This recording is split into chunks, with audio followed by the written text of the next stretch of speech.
சண்முகத்தூர் நம்ம கேட்ட கேள்வியில மிக சுவாரஸ்யமான கேள்வி அப்படின்னா இந்த ரெண்டு கேள்வி நம்ம சொல்லலாம். இளைய தலைமுறை, முதல் தலைமுறை, இவர்களை மையப்படுத்தி நாம இவர்கள் அடிப்படையில் கேட்கப்பட்ட கேள்விதான். அதுல முதல் கேள்வியை நாம கேட்டது முதல் தலைமுறை வாக்காளர்கள் ஆதரவு யாருக்கு இருக்கு அப்படின்னு நம்ம கேட்டோம்.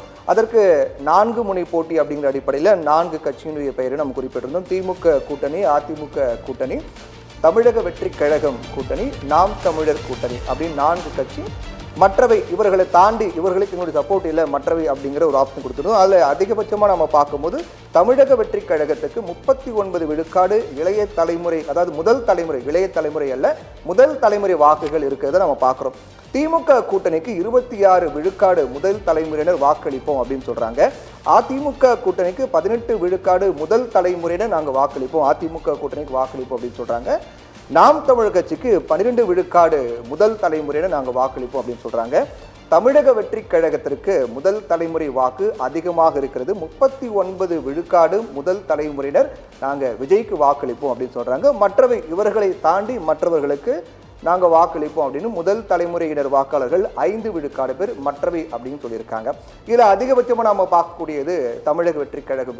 விஜய் ஒரு சினிமா நட்சத்திரமாக இருக்கக்கூடிய நிலையில் அது அவருக்கு ஒரு சாதகமாக அமைந்திருக்கிறது தேர்தல் களத்தில் அப்படிங்கிறத இது நம்ம பார்க்குறோம். அடுத்து நாம் கேட்ட மிக முக்கியமான சுவாரஸ்யமான இன்னொரு கேள்வி அப்படிங்கிறது இதையோட தொடர்புடையதா, ஆனால் சற்று வித்தியாசமானது. அதாவது இளைய தலைமுறை வாக்கு, முதல் தலைமுறை வாக்கு என்பது முதல் முறையாக வாக்களிக்கக்கூடியவர்கள். இளைய தலைமுறை வாக்கு அப்படின்னு வரும்போது 18 30 வயதுக்குட்பட்டவர்கள், இவனுடைய வாக்கு யாருக்கு, இளைய சமுதாயம் வாக்கு யாருக்கு அப்படின்ற கேள்வி நாம கேட்டோம். அதுக்கு நாம வழக்கம் போல 4 முனை போட்டி அப்படிங்கிற அடிப்படையில் 4 ஆப்ஷன், மற்றவை அப்படின்னு ஒரு ஆப்ஷன் கொடுத்திருந்தோம். அதுல திமுக கூட்டணிக்கு இளைய தலைமுறையினர், அதாவது 18 வயதிலிருந்து 30 வயதுக்குள்ளாக அந்த வயதுக்குட்பட்டவர்கள் திமுக கூட்டணிக்கு 28 விழுக்காடு பேர் வாக்களிப்போம், திமுக கூட்டணிக்கு வாக்களிப்போம் அப்படின்னு சொல்றாங்க. அதிமுக கூட்டணிக்கு 20 விழுக்காடு இளைய தலைமுறையினர் சப்போர்ட் இருக்கு. தமிழக வெற்றி கழகத்திற்கு வழக்கம் போல முதல் தலைமுறை போன்று இதற்கும் அதிகமாக தான் இருக்கிறது. தமிழக வெற்றி கழகத்திற்கு 30 விழுக்காடு இளைய தலைமுறையினர், 18 முதல் 30 வயதுக்குட்பட்டவர்கள் தமிழக வெற்றி கழகத்துக்கு 30 விழுக்காடு சப்போர்ட் இருக்கு நம்ம பார்க்கிறோம். நாம் தமிழர் சீமானுடைய நாம் தமிழர் கட்சிக்கு 18 விழுக்காடு இளைய தலைமுறையினர் சப்போர்ட் இருக்கு நம்ம பார்க்கிறோம். மற்றவை அப்படின்னு வரும்போது 4 விழுக்காடு, இவங்க 4 பேரும் கிடையாது, மற்றவை அப்படிங்கிற கேட்டகரியில் 4 விழுக்காடு இளைய தலைமுறை சப்போர்ட் இருக்க பார்க்குறோம். இதில் இந்த 2 கேள்வி நம்ம பார்க்கும்போது ஒரு நுட்பமான வேறுபாடு தான்.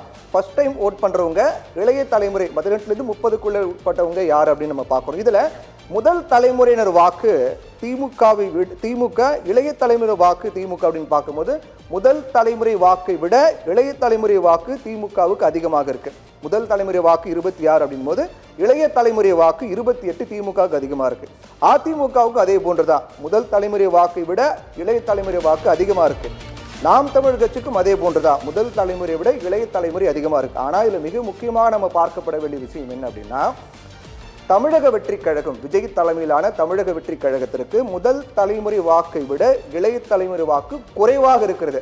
ஃபர்ஸ்ட் டைம் ஓட் பண்ணுறவங்க நாங்கள் விஜய்க்கு ஓட் பண்ணுவோம்னு சொல்கிறாங்க களத்தில் பார்க்கும்போது. ஆனால் இளைய தலைமுறை பொறுத்த வரைக்கும் விஜய்க்கு சப்போர்ட் பண்ணக்கூடியவங்க அதை கம்பேர் பண்ணும்போது குறைவாக தான் இருக்குது. மற்ற கட்சிகளுக்கு அதிகமாக இருக்குது, திமுகவுக்கு அதிகமாக இருக்குது, அதிமுக அதிகமாக இருக்குது, நாம் தமிழுக்கு அதிகமாக இருக்குது. ஆனால் விஜய் பொறுத்த வரைக்கும் முதல் தலைமுறை மத்தியில் அவருக்கு இருக்கக்கூடிய செல்வாக்கு இளைய தலைமுறையிடம் இல்லை என்பதுதான் கள யதார்த்த நிலவரமாக இருக்கின்றது. சண்முகசுந்தரம் சொன்னது மிக முக்கியமான தகவல் இது. கண்ணன், இப்போ இவர் சொல்கிறத பிரவீன் சொல்கிறத பார்க்கும்பொழுது அந்த சினிமா மோகம் விஜய்க்கு பெருசாக ஹெல்ப் பண்ணுதுன்னு நினைக்கிறேன். நீங்கள் என்ன நினைக்கிறீங்க கண்ணன்? உண்மைதான். ஏன்னா இளைய தலைமுறைக்கும் இந்த முதல் தலைமுறைக்கும் தேர்தல் வச்சா விஜய் வேணா முதலமைச்சராவதுக்கு ஒரு வாய்ப்பு இருக்குன்னு நினைக்கிறேன். அதற்கு அடுத்து பொதுவான தேர்தல் வச்சாதான் விஜய்க்கு ஒரு சரிவான. இதில் சீமானுக்கு ஒரு முக்கியமான பெரிய சரிவு ஏற்படுறது தெரியுது. இளைய தலைமுறையிலையும் முதல் தலைமுறையிலையும் 12 18ன்னு குறைஞ்சிருக்கிறது. அந்த சீமான் கூட்டத்தில் பெருவாரியாக இளைஞர்கள் கூட்டம் இருக்கக்கூடிய சூழ்நிலையில் இந்த விஜய்க்கு அதை விட அதிகமான அந்த வாக்கு சரிவு ஏற்படுத்தியிருக்கிறாரோன்னு ஒரு விஜய் சீமான் வாக்குகளை சற்று அவர் பக்கம் இழுக்கிறாரோ என்ற ஒரு நம்ம கருத்து கணிப்பு முடிவுகள் தெரிய வருது. ஏனென்றால் அந்த 18 to 30 தான் சீமானோட பெரிய ஓட் பேங்க். அதை பார்த்தா 18 அவர் 30 போயிருக்காரு. திமுக 28% ஒரு ஆச்சரியமானதான். இளைஞர்கள் இளைய தலைமுறையினர் இவ்வளவு பேர் திமுகவுக்கு ஆதரவு அளிக்கிறாங்க அப்படிங்கிறது ஒரு ஆச்சரியமான ஒரு முடிவாக தான் நமக்கு தெரிய வருது. நிச்சயமா தாவேக்கா இதில் முந்துகிறது. இளைய தலைமுறை மட்டுமல்ல, இந்த ஒட்டுமொத்தமாக இளைய தலைமுறை என்று பார்க்கும்போது தாவேக்கா முந்துகிறது. ஆனால் இதெல்லாம் வாக்குகளாக மாறுமா என்பதை வாக்குச்சாவடிக்கு செல்லும் போது தான் நமக்கு தெரிய வரும்.